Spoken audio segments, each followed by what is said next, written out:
Well, I tried to put an A65 case on it, but it didn't work. So we've got the tap set up. We've got both clear carb covers on.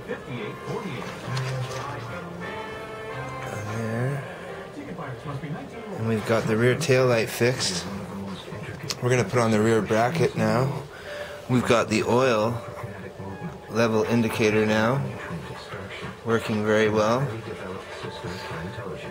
And I've got some O-rings on there for level indicators, so you can mark it when you're riding and you can know where it's gone or where it's not going.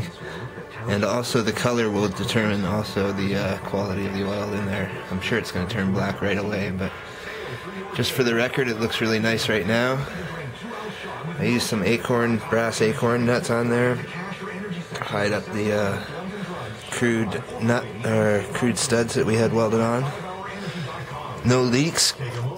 I'm using the carbon fiber gasket sheet that I use for gaskets, and put 2 on there, no silicone, nothing like that. We got our oil lines hooked up right. This one we're going to have to tuck in a little bit better and get it away from the Kickstarter. But once I get it started, I want to get some oil up into the top, so I always leave the rocker off until I get it kicked over and get some oil circulating. So that's the Morgo bobber, and we've got the rear brake worked out with the brake switch now as well, and the stretchiness of all of it.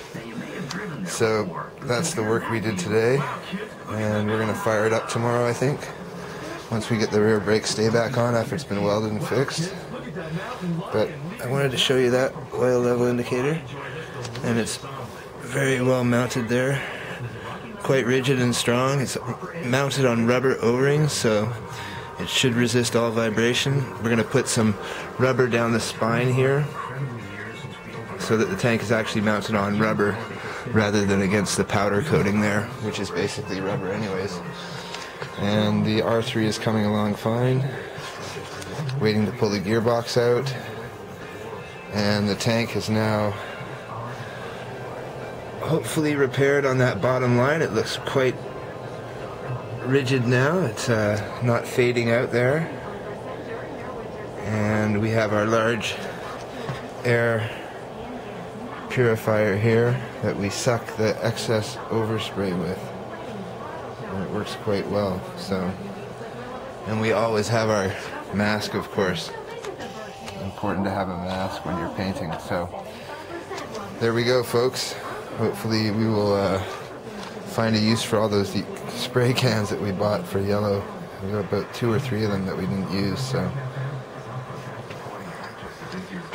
out of the garage, in with the 441. I have to get the 441 working now, the 67. So that's the next project in here.